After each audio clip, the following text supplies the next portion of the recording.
আসসালামু আলাইকুম। সম্মানিত সুধীমণ্ডলী, আমরা সূরা শুআরা কবিগণ এই সূরার আমরা 160 নম্বর আয়াত থেকে আলোচনা শুরু করব ইনশাআল্লাহ। আউযু বিল্লাহি মিনাশ শাইতানির রাজিম। কাযযাবাত কওমু লূতিনিল মুরসালিন। লূত সম্প্রদায় প্রেরিত রসূলগণকে অস্বীকার করল। এখানে এই সূরার মধ্যে সর্বত্রই মুরসালিন শব্দটাকে বহু বচন ব্যবহার করা হয়েছে। তার একমাত্র কারণ যে লূত আলাইহিস সালাম থেকে আরম্ভ করে পূর্বে ইব্রাহিম আলাইহিস সালাম, তার পূর্বে নূহ আলাইহিস সালাম, সকল নবীরা একই কথা বলেছেন। সেটা হলো লা ইলাহা ইল্লাল্লাহর দাওয়াত, আল্লাহ ছাড়া কোনো মাবুদ নাই। এই লা ইলাহা ইল্লাল্লাহর দাওয়াত এটাই সবাই দিয়েছেন। কাজে এই জন্য একজন রাসূলকে অস্বীকার করার অর্থ হচ্ছে সকল রসূলদেরকে অস্বীকার করা। এই জন্য আল্লাহ তাআলা যদিও লূত আলাইহিস সালাম সম্পর্কে বলছেন তিনি একজন পয়গম্বর, কিন্তু মুরসালিন বহু বচন শব্দটা আল্লাহ ব্যবহার করেছেন। ইজ ক্বালা লাহুম আখুহুম হুতুন আলা তাত্তাকুন। যখন তাদেরকে তাদের ভাই লূত আলাইহিস সালাম বললেন যে তোমরা কি সতর্ক হবে না, সাবধান হবে না, আল্লাহকে ভয় করবে না। ইন্নী লাকুম রাসূলুন আমিন। নিশ্চয়ই আমি তোমাদের কাছে আমানতদার রাসূল, অর্থাৎ আমার কাছে আল্লাহর পক্ষ থেকে কিছু আদেশ আমানত হিসেবে আসছে। এই আমানত আমি তোমাদেরকে পৌঁছে দিচ্ছি। আমি নিজের পক্ষ থেকে কোনো কথা তোমাদেরকে বলছি না। ফাত্তাকুল্লাহ ওয়া আতিউন। তোমরা আল্লাহকে ভয় করো এবং আমার আনুগত্য করো। ওমা আসআলুকুম আলাইহি মিন আজরিন। এবং এর বিনিময়ে তোমাদের কাছে আমি কিছুই চাচ্ছি না। তোমাদের উপরে আমার কোনো দাবি নাই, কোনো রেমুনারেশন ওয়েজ, কোনো পারিশ্রমিক আমার তোমাদের কাছে দাবি নাই। ইল্লা ইন আজরিয়া ইল্লা আলা রাব্বিল আলামিন। এবং নিশ্চয়ই আমার প্রাপ্য এটা রব্বুল আলামিনের কাছে। তিনি আমাকে দান করবেন, সারা বিশ্বের মালিক তিনি যেভাবে আমাকে দান করবেন সেভাবে আমি গ্রহণ করব। কাজে আমার পারিশ্রমিক এর দায়িত্ব হলো রব্বুল আলামিনের উপরে। তিনি তাদেরকে বললেন আতাতুনা যুকরান আলামিন। তোমরা পুরুষের উপরে তোমাদের কামভাব পূরণ করার জন্য পুরুষকে ব্যবহার করছো। এই সৃষ্টিগুলোর মধ্যে তোমরাই এটা করছো। সৃষ্টিগুলোর মধ্যে এইরকম জঘন্য কাজ তোমাদের আগে কেউ করেনি।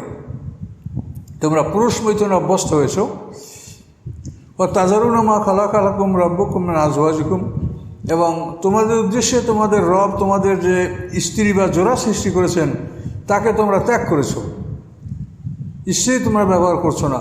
বল আনতুম কওমুন আদুন। বরং তোমরা একটা সীমা লঙ্ঘনকারী জাতি। তোমরা অবৈধভাবে বীর্যপাত ঘটাচ্ছো, পুরুষ মৈথুন করছো। এটা পৃথিবীতে তোমরাই প্রথম আবিষ্কার করেছো। এর আগে কোনো জাতি এ ধরনের কাজ করে নাই। তো পয়গম্বরের এই কথায় তারা উত্তর দিল, কলু, তারা বলল লাইল্লাম তাংতা ইয়া লূত।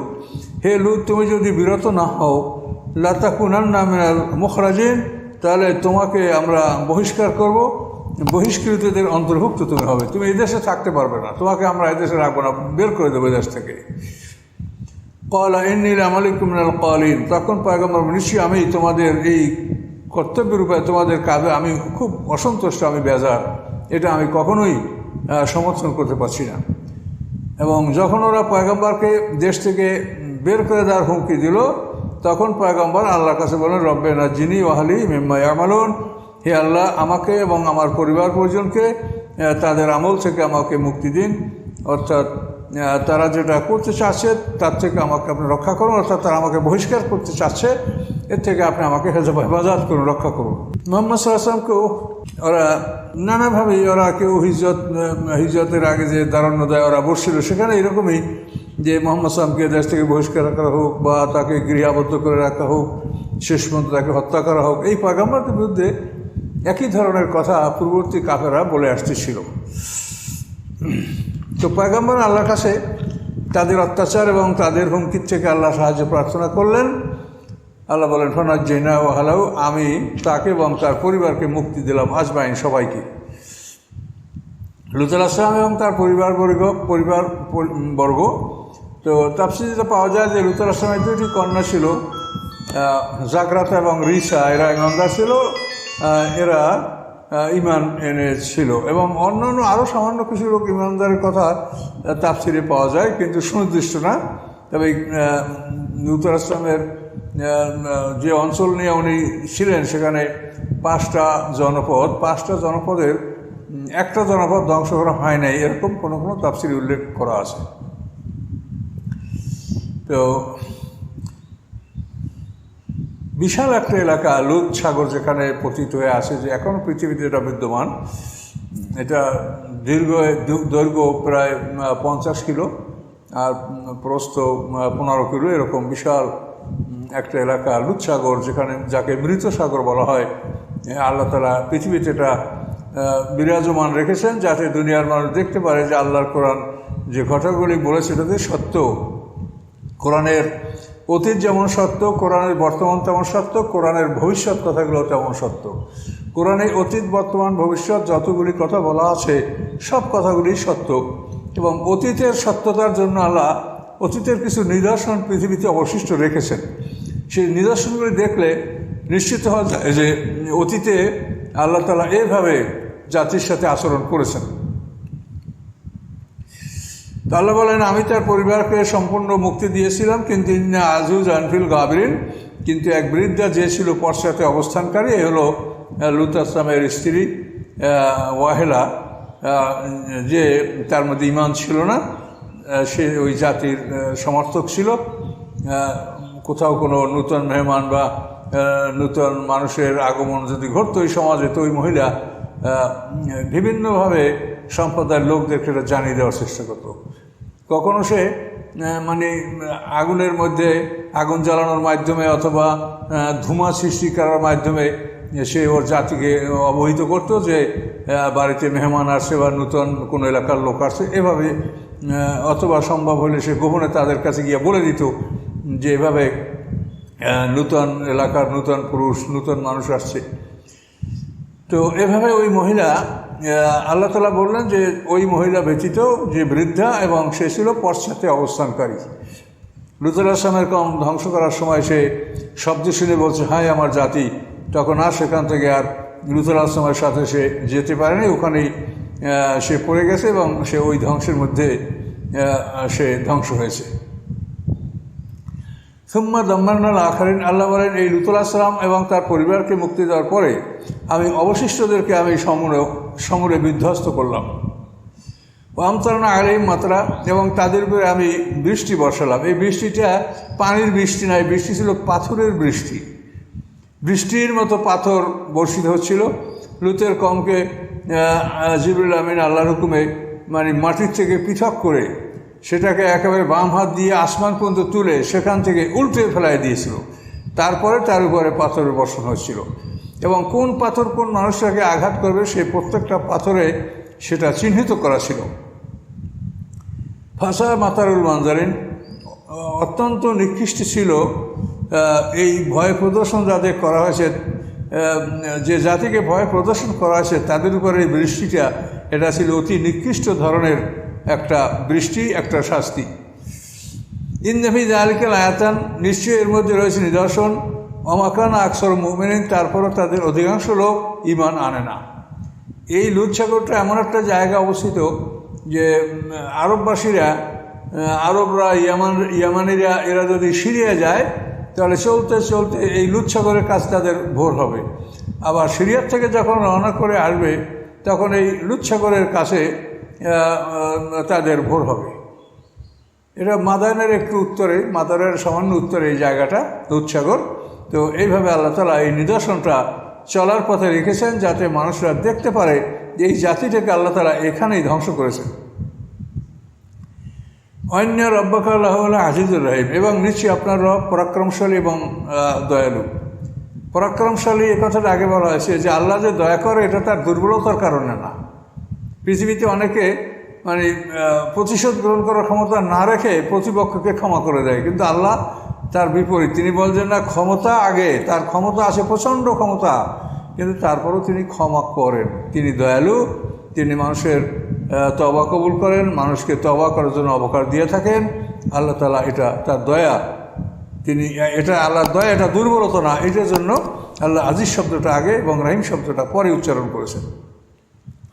কাযযাবাত আসহাবুল আইকাতেল মুরসালিন, এরপরে আল্লাহ তাআলা আসহাবে আইকা, জঙ্গলবাসী, অর্থাৎ মাদায়ানে একটা অঞ্চল ছিল যেটা খুব ঘন গাছপালা বিশিষ্ট ছিল, সেটাকে আইকা বলা হয়, উট, জঙ্গল। তো এখানের পয়গম্বরও ছিলেন শোয়েব আলাইহিস সালাম, আর অন্য অঞ্চলের পয়গম্বরও ছিলেন শোয়েব আলাইহিস সালাম। তো আল্লাহ তাআলা বলেন যে আসহাবে আইকা জঙ্গলবাসীদের প্রতি নবী পাঠানো হয়েছিল, তারাও সেই নবীকে মিথ্যা প্রতিপন্ন করেছে। ইসকালাম শোয়েবুন আল্লাহ তাত্তাকুন, যখন তাদেরকে শোয়েব আলাইহিস সালাম বলেছিলেন তোমরা কি সতর্ক হবে না, আল্লাহকে ভয় করবে না? ইন্নী লাকুম রাসূলুন আমিন, নিশ্চয়ই আমি তোমাদের উদ্দেশ্যে আল্লাহর পক্ষ থেকে আমানতদার রাসূল। ফাত্তাকুল্লাহ আতিউন, তোমরা আল্লাহকে ভয় করো এবং আমার আনুগত্য করো। সকল পয়গম্বরের দাওয়াতের ধারা একই। কাজে পয়গম্বরদের পরে আমরা যারা পৃথিবীতে আছি, আমরা সকল আলেম, আমাদের দাওয়াতের ধারা তো একই হওয়া উচিত, কিন্তু আমরা এক একজন এক একভাবে দাওয়াত দিচ্ছি কেন? কোরআন আমরা পড়ি, কিন্তু যদি আমরা অনুধাবন না করি তাহলে আমাদের এই পড়ার কী অর্থ হবে বলেন? এই যে একে একে পয়গম্বরদের কথাগুলো আমরা শুনে আসছি, এখানে আল্লাহ বর্ণনা করে যাচ্ছেন একের পর এক, মানে নূহ আলাইহিস সালাম, ইব্রাহিম আলাইহিস সালাম এবং একের পর এক যে পয়গম্বরদের কথাগুলো বলছেন, একই কথা সবাই বলছে, কিন্তু আমরা কি হলো, আমাদের কাছে তো ওই কিতাবই রয়ে গেছে। তা আমরা আলেমরা এক কথা কেন বলতে পারছি না? আমাদের ত্রুটিটা কোথায়? এটা আমি মনে করি যে আমরা আসলে ওই আল্লাহর কিতাব থেকে কথা বলার প্রস্তুতি গ্রহণ করি না, এই জন্যে আমরা একই কথা বলতে পারি না। আমাদের প্রস্তুতিটা হয়ে থাকে আল্লাহর কিতাবের ডান বাম থেকে আরও কিছু সংমিশ্রণ নিয়ে, যার কারণে আমরা একই কথা বলতে পারি না। আর আমাদের সকলের প্রস্তুতি যদি আল্লাহর কালাম থেকেই হয়, যে আমরা আল্লাহর কালাম থেকেই কথা বলবো, তাহলে আমাদের কথা তো এতখানি ব্যবধান হতে পারে না। কাজে এই জন্য আমরা মনে করি যে আমরা আলেম সমাজ, আমাদেরকে এই কোরআন থেকে আমাদের নিজেদের উপদেশ গ্রহণ করা উচিত আগে, তারপরের থেকে মানুষের উপদেশ গ্রহণ করবে, এটা আমি মনে করি। দেখেন বিবেচনা করে, তো সমস্ত পয়গম্বরদের একই দাওয়াত, একই কথা, তাহলে আমাদের কথা এক হয় না কেন? আমাদের কথা বিভিন্ন কেন হচ্ছে, এটা চিন্তা করেন। ফাত্তাকুল্লাহ আতিউন আমার আসসালামু আলাইকুম আছেন, দেখেন একই কথা। আমি তোমাদের কাছে এর কোনো পারিশ্রমিক রেমুনারেশন চাই না। ইন আজরিয়া ইল্লা আলা রব্বুল আলামিন, নিশ্চয়ই আমার পারিশ্রমিক রব্বুল আলামিনের উপরে, তিনি আমার জন্য ব্যবস্থা করে থাকেন, করেন। আউফুল কায়লা ওয়ালা তাকুনু মিনাল মুকসিরিন, তোমরা তোমাদের মাপগুলি পরিপূর্ণভাবে দান করো। তোমরা একটা জিনিস যখন কিনবে তখন ঠিকমতো মেপে কিনো, যখন বিক্রি করবে তো যথাযথ ঠিকমতো মেপে বিক্রি করো, মানে মাপকে পুরোপুরি তোমরা প্রতিষ্ঠা করো। ওয়ালা তাকুনু মিনাল মুকসিরিন, এবং তোমরা ক্ষতি সৃষ্টিকারীদের অন্তর্ভুক্ত হও না। ক্ষতি সৃষ্টিকারী হলো তুমি মেপে বেশি নিবে, আবার মানুষকে দেওয়ার সময় মেপে কম দেবে, এরকম অবস্থাটা যেন তোমরা না করো। এবং ওই সমাজের মধ্যে এইটাই ছিল ব্যবসার মূলনীতি, যে তারা বেশি মেপে নেবে এবং যখন বিক্রি করবে তখন কম দিবে। আল্লাহটা নিষেধ করলেন, এলো মাপ। এরপরে ওজন, যেটা তোমরা বাটখারা দিয়ে ওজন করে দেওয়া, জিনুবিল কিসতাসিল মুস্তাকিম, সঠিক সোজা স্কেলের মাধ্যমে, মাপদণ্ডের মাধ্যমে তোমরা ওজন করে বেচা কেনা করবে। ওলা তাবখাসুন নাস আশিয়াহুম, এবং মানুষের মালের সম্পদে তোমরা কমতি করবে না। অর্থাৎ মানুষকে যখন দিবে তখন তোমরা কমতি করবে না, তোমরা কম দিবে না। আবার মানুষের বেশি সম্পদ রেখে যদি অর্থ কম দাও, সেটাও কমের মধ্যে যাবে। এই জন্য কোনোভাবেই যেন তোমরা কমতি না করো। বেশি রেখে কম মূল্য দেওয়া কমতি, আবার পণ্য সরবরাহের সময় কম দেওয়া কমতি, কোনোভাবেই যেন কমতি না করা হয়। ওয়ালা তাআসাউ ফিল আরদি মুফসিদিন, এবং পৃথিবীতে তোমরা ফাসাদ করে বেড়াও না। পথে পথে বসে থেকে ওই আরবরা যেরকম হুমকি দিত মুহাম্মদ সাল্লাল্লাহু আলাইহি ওয়াসাল্লাম দেখা করবে না, কথা বলবে না, ওই রকম এরাও পথে ঘাটে মানুষকে বাধা দিত, পয়গম্বরের কাছে যেতে নিষেধ করত, হুমকি দিত, এইভাবে তারা করত।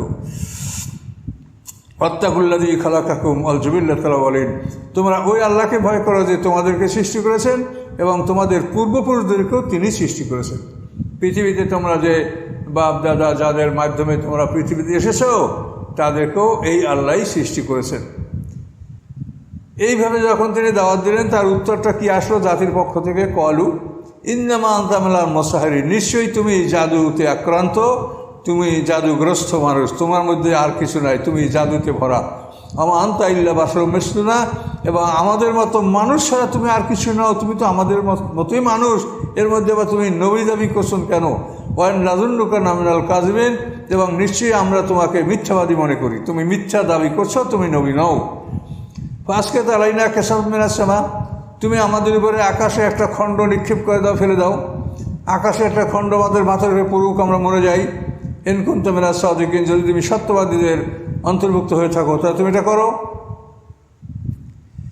ক্বালা রাব্বি আ'লামু বিমা তা'মালুন, পয়গম্বর বললেন আমার রব ভালো জানে যা তোমরা করছো, তোমাদের আমল সম্পর্কে আমার রব ভালো জানেন। তো এই মোজেজা এটা প্রকাশ করার দায়িত্ব পয়গম্বরের নয়। আল্লাহ ইচ্ছা করলে মোজেজা দেখাতে পারেন বা নাও করতে পারেন। তো এই মোজেজা দেখে কোনো মানুষের ঈমান হয় না, এটা শুধু একটা ধ্বংসের উপকরণ। তো এই জন্য পয়গম্বর বললেন যে আমার রব ভালো জানেন যা তোমরা করছো, তোমাদের কৃতকর্ম সম্পর্কে আমার রব সম্পূর্ণ অবহিত আছেন। ফাকাযযাবুহু, শেষ পর্যন্ত ওরা পয়গম্বরকে অস্বীকার করলো। আল্লাহ বলেন ফাখাযাহুম আযাবু ইয়াউমিজ যুল্লাহ, আল্লাহ তাআলা তাদেরকে ছায়ার দিনের শাস্তি তাদেরকে পাকড়াও করলো। ছায়ার দিনের শাস্তিটা যে তাদের উপরে বেশ কিছুকাল বৃষ্টি বন্ধ ছিল, হয়তো প্রায় 3 বছর বা তার চেয়ে কম বেশি হতে পারে, বর্ণনায় তাফসীর এরকম আছে যে বৃষ্টি বন্ধ থাকার পরে তারা প্রচণ্ড গরমে অস্থির হচ্ছিল। তারা পাহাড়ের মধ্যে মাটির মধ্যে সুড়ঙ্গ করে ঢুকতো, সেখানেও প্রচণ্ড গরম, মানে গরম থেকে কোথাও তারা আত্মরক্ষা করতে পারছিল না। এমন সময় আল্লাহ তাআলা হঠাৎ করে একটা আকাশে কালো মেঘ প্রকাশ করলেন, এবং সেই মেঘ দেখে ওরা সবাই মনে করলো যে এই কালো মেঘ থেকে প্রচুর বৃষ্টি হবে এবং আমরা বৃষ্টি উপভোগ করবো। এই জন্য ওই মেঘের ছায়ায় ওরা জমা হতে থাকবো। এইভাবে হতে হতে ছোট বড় সব ওরা ওই মেঘের ছায়ার নিচে এই আশায় জমা হলো যে এখানে আমাদের উপরে বৃষ্টিপাত হবে। কিন্তু হঠাৎ করে আল্লাহর রহমত, মানে আল্লাহর হুকুম, আল্লাহর ইচ্ছা, আল্লাহর রহমত না, এটা আল্লাহর গজব, মানে আল্লাহর গজব তাদের উপরে মেঘের মধ্যে থেকে প্রকাশিত হয়েছিল যে ওই মেঘের ভিতর থেকে তাদেরকে অগ্নিবৃষ্টি আল্লাহ বর্ষণ করে দিলেন, আগুন। সেই কালো মেঘ থেকে পানি না বর্ষাইয়ে আল্লাহ বর্ষণ করলেন আগুন। আল্লাহ আলা কুল্লি শাইইন কাদির, আল্লাহ সব কিছুর উপর ক্ষমতাবান। সেই মেঘের ভিতর থেকে অগ্নিবৃষ্টি হলো এবং তারা সব পুরো সরকার হয়ে ধ্বংস হয়ে গেল। এটা হলো আযাবা ইয়াউমিজ যুল্লাহ, ছায়ার দিনের শাস্তি। ইন্না ফি যালিকা লাআয়াতান, নিশ্চয়ই এর মধ্যে রয়েছে নিদর্শন। ওয়া মা কানা আকসারুহুম মুমিনিন, তাদের অধিকাংশই তারা ঈমানদার ছিল না। ওয়া ইন্না রাব্বাকা লাহুল আজিজুর রহিম, এবং নিশ্চয়ই আপনার রব পরাক্রমশালী এবং দয়ালু, অসাধারণ ক্ষমতার মালিক। তারপরও তিনি দয়া করে থাকেন, শাস্তি বিলম্ব করেন, তওবা করার অবকাশ দেন, তওবা করে তিনি কবুল করে থাকেন। ওয়া ইন্নাহু লাতানজিলু রাব্বিল আলামিন, এবং নিশ্চয়ই এই কোরআন, যে কোরআন দ্বারা আল্লাহ রসুল দাওয়াত দিলেন মানুষকে, দাওয়াত দিচ্ছেন মানুষকে, নিশ্চয়ই এই কোরআন রব্বুল আলমের পক্ষ থেকে অবতীর্ণ আসমানি কিতাব। নাজালা বিহি রুহুল আমিন, এবং এই কোরআন নিয়ে অবতরণ করেন রুহুল আমিন, জিবরিল আমিন। অর্থাৎ আল্লাহর পক্ষ থেকে এই কোরআন নিয়ে মুহাম্মদ সাল্লাল্লাহু আলাইহি ওয়াসাল্লামের কাছে আসেন জিবরিল আমিন, এবং এই জিবরিল আমিন আলা কালবেকে, আপনার অন্তরে এই কোরআন ঢেলে দেন। লিতাকুনা মিনাল মুনজিরিন, তাকে আপনি ভয় প্রদর্শনকারীদের অন্তর্ভুক্ত হতে পারেন। যারা পৃথিবীতে ভয় প্রদর্শনকারী হিসেবে আগমন করেছে, আপনি তাদের অন্তর্ভুক্ত হতে পারেন। এই জন্য আল্লাহ তাআলা জিবরিল আমিনের মাধ্যমে আপনার অন্তরে এই কোরআন ঢেলে দেন। এবং এই কোরআন বিলিসানে আরবি মুবিন, স্পষ্ট আরবি ভাষায় এই কোরআন, যে তোমাদের যে মাতৃভাষা, ওই মাতৃভাষায় স্পষ্ট আরবি ভাষায় এই কোরআন নাযিল করা হয়েছে, যাতে তোমরা বিষয়টা বুঝতে পারো। বাইরের কোনো লোক বললে তোমরা বলছো যে আমি বুঝি না, সে কী বলে, কোথাকার লোক, ভাষা বুঝি না। এই জন্য তোমাদের যে ভাষা ঠিক স্পষ্ট ওই ভাষায় আল্লাহ তাআলা কোরআন নাযিল করছেন, যাতে তোমাদের বুঝতে কোনো রকম অসুবিধা না থাকে। ওয়া ইন্নাহু লাফি যুবুরিল আউয়ালিন, এবং এই কোরআনের পরিচয় পূর্ববর্তী আসমানি কিতাবের মধ্যেও আছে। তাওরাত ইনজিল, সেখানেও এই কোরআনের বিবরণ আছে, মুহাম্মদ সাল্লাল্লাহু আলাইহি ওয়াসাল্লামের পরিচয় আছে। এই অধ্যায়গুলি পূর্ববর্তী আসমানি কিতাবেও আছে। এরপরে আল্লাহ বলেন আওয়ালাম ইয়াকুল্লুম আয়াতান আইয়ালামু লাহু বনী ইসরাঈল, তাদের জন্য কি এটা একটা নিদর্শন নয় যে বনী ইসরাঈল আলেমরা জানে, মুহাম্মদ সাল্লাল্লাহু আলাইহি ওয়াসাল্লাম এবং কোরআন সম্পর্কে জানে। মক্কার মুশরিকরা বনী ইসরাঈলদের আলেমদের কাছে জিজ্ঞাসা করলে তারা এটা স্বীকার করত যে শেষ পয়গম্বর আসবে, কোরআন নিয়ে আসবে, তিনি খেজুর গাছওয়ালা দেশে হিজরত করবেন। এগুলি সবই ওরা আলেমরা স্বীকার করত। কিন্তু সমস্যাটা এতটুকু হলো যে মুহাম্মদ সাল্লাল্লাহু আলাইহি ওয়াসাল্লাম যখন আসলেন, তখন বনী ইসরাঈল থেকে না আসার কারণে এই আলেমরা তাদের বিরোধিতা করলো। কিন্তু আলেমরা তার মানে এই নবীর আগমন এবং কিভাবে আসবে, কি নিয়ে আসবে, এগুলি সব কিন্তু তাদের কিতাবে আছে, এবং তারা ওই যুগের মানুষদেরকে এগুলো তারা বলে বেড়াতো। তারাও এই নবীর অনুসন্ধানে সিরিয়া, ইরাক, বাইতুল মুকাদ্দাস উত্তরাঞ্চল থেকে এই অঞ্চলে এসে বসবাস করছে। এই ইয়াসরিব শহরে শেষ নবীর আগমন ঘটবে। এই জন্য আল্লাহ বলেন যে এটা তাদের জন্য একটা নিদর্শন হওয়া উচিত যে ওলামায়ে বনী ইসরাঈলরা এই কোরআন সম্পর্কে মুহাম্মদ সাল্লাল্লাহু আলাইহি ওয়াসাল্লামকে জানত। এই কারণেই আকাবা সন্ধিতে যে নবুয়তের 71 বছরে যে আকাবা সন্ধিতে যে 6 জন খাজরাজ গোত্রের লোক আকাবা সুড়ঙ্গ পথে আল্লাহ রসুলের কথা শুনে তারা ঈমান এনেছিলেন এবং খুব সহজেই তারা আল্লাহ রসুলকে চিনতে পেরেছিলেন, তার একমাত্র কারণ এই ওলামায়ে বনী ইসরাঈল। এই ওলামায়ে বনী ইসরাঈলরা আকৃত মনের পয়গম্বর সম্পর্কে, কোরআন সম্পর্কে সাধারণ মানুষকে তারা কথা বলতো, ওয়াজ করতো। এবং পরবর্তীতে আবার 10 বছরে 12 জন আসলো, তার 13 বছরে 72 জন আসলো। এরা অতি সহজে ইসলাম গ্রহণ করলো এবং মুহাম্মদ সাল্লাল্লাহু আলাইহি ওয়াসাল্লাম চিনতে পারলো। তার কারণেই ওলামা বনী ইসরাঈল, ওলামায়ে বনী ইসরাঈল মুহাম্মদ সাল্লাল্লাহু আলাইহি ওয়াসাল্লামকে জানতো এবং তার সম্পর্কে তারা ওয়াজ করতো। এইটা শুনে ওই অঞ্চলের মুশরিকরা যারা জ্ঞানীরা, তারা আখিরি জামানার নবীর সম্পর্কে একটা জ্ঞান তারা অর্জন করতে পারছিল, জ্ঞান লাভ করতে পারছিল। সেই কথাটা আর বলেন যে ওলামায়ে বনী ইসরাঈল জানে, এটা কি তোমাদের না দলিল নয়? তো এই ওলামায়ে বনী ইসরাঈলদের কথার কারণেই কিন্তু মদিনার লোকেরা মক্কার লোকের চাইতে খুব সহজেই ইসলাম গ্রহণ করতে সক্ষম হয়েছে। যে মক্কার রসুল জন্ম থেকে আরম্ভ করে 40 বছর অবস্থান করলেন, তারপরে নবুয়ত লাভ করবে আরও 13 বছর, সেই মক্কা ইসলামের ব্যাপারটা যত ফলপ্রসূ হয় নাই, মদিনায় এটা ফলপ্রসূ হয়েছে। তার কারণ এই ওলামায়ে বনী ইসরাঈল, এই ওলামায়ে বনী ইসরাঈলই কিন্তু মদিনায় ইসলামের পরিচয়টা মানুষের কাছে দিয়েছে। কিন্তু তারা অস্বীকার করছেন কখন? যখন দেখছেন যে নবী বনী ইসরাঈল থেকে আসে নাই, নবী ইসমাইল আসরাই বংশ থেকে আসে, তখন তারা মানে ঘাড় মোড়ালো, তারা ঘুরে বসলে মুড়িয়ে গেল। তখন কিন্তু আর তারা এই নবীকে সমর্থন করলো না। কিন্তু এই নবীর ব্যাপারে তারা এর আগে ব্যাপক প্রচার প্রপাগান্ডা তারা করেছে এবং সমাজের লোকদেরকে বলেছে যে এইভাবে নবী আসতেছে।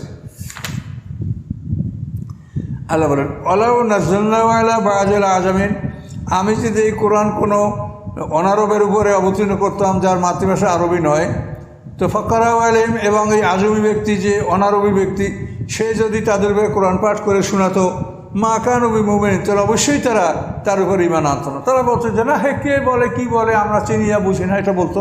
এই জন্য আল্লাহ বলেন তোমাদের মাতৃভাষায় আমি কোরআন নাযিল করেছি, তোমাদের মধ্যে যে ব্যক্তি পরিচিত সাদেক আলামিন তোমরাই উপর দিয়ে দিয়েছো, সেই ব্যক্তির কাছে আমি এই কোরআন নাযিল করেছি। আল্লাহ বলেন ওয়াকাযালিকা সালাকনাহু ফি কুলুবিল মুজরিমিন, এভাবেই আমি অবিশ্বাস অপরাধীদের অন্তরে আমি চালিয়ে দিয়েছি। একের পর এক এই অবিশ্বাস তাদের মধ্যে চলে আসতেছে, তারা কখনোই এই কোরআনের উপরে বিশ্বাস স্থাপন করে নাই। এই তর্জমাটা হলো কমন, যে আল্লাহ বলেন আমি এইভাবেই তাদের অন্তরে অবিশ্বাস এটা আমি তাদের অন্তরে আমি একের পর এক আমি চালিয়ে দিয়েছি। কিন্তু এর একটা বিপরীত অর্থ একজন তাফসীরকারক করেছেন, সেটা হলো মোহাম্মদ আলী সাবুনি, সফাতুত তাফসীর। উনি বলছেন এই সালাকনাহু মানে কোরআন, উনি বলেন যে আমি কোরআন তাদের অন্তরে ঢুকিয়ে দিয়েছি। অর্থাৎ আরবের লোকেরা এই কোরআন পড়ে এবং কোরআন শুনে তারা বুঝতে পারছিল যে এই কোরআন সত্য, কিন্তু তারা বুঝে শুনে সত্যকে প্রত্যাখ্যান করেছে। এই সালাকনাহুর অর্থ উনি করেন হু মানে কোরআন, যে তাদেরকে কোরআন বুঝিয়ে দেওয়া হয়েছিল, তাদের অন্তরে তারা এটা বিশ্বাস করছিল যে এই কোরআন, এবং এই কথা আসলেই সত্য যে আবু জাহেল, তারপরে আবু সুফিয়ান, আকনাস ইবনে সুরাইক, এরা যখন চুরি চুরি করে আল্লাহ রসুলের জবানে কোরআন শুনছিল, তখনও তারা কিন্তু নিশ্চিত হয়েছিল যে কোরআন আল্লাহর বাণী। এখানে সালাকনাহু মানে কোরআন, যে কোরআনকে তাদের অন্তরে আল্লাহ তাআলা ঢুকিয়ে দিয়েছিল, কিন্তু তারা জোর করে তা অন্তর থেকে বের করে দিয়েছে। এবং এর পক্ষে অন্য আয়াত আছে, ইয়ারিফুনা নি'মাতাল্লাহি সুম্মা ইউনকিরুনহা, ওরা আল্লাহর নিয়ামতকে চিনলো, চেনার পরে নিয়ামতকে অস্বীকার করলো। তাহলে সালাকনাহু মানে তাদের অন্তরে কোরআন ঢুকিয়ে দেওয়া হয়েছে, অর্থাৎ কোরআন তারা বুঝতে সক্ষম হয়েছে এবং মনে স্বীকৃতি দিয়েছে, কিন্তু তারা তারপরও মানে অহংকার বশত এবং জিদ বশত তারা কোরআনের সামনে আত্মসমর্পণ করে নাই, ঈমান আনে নাই।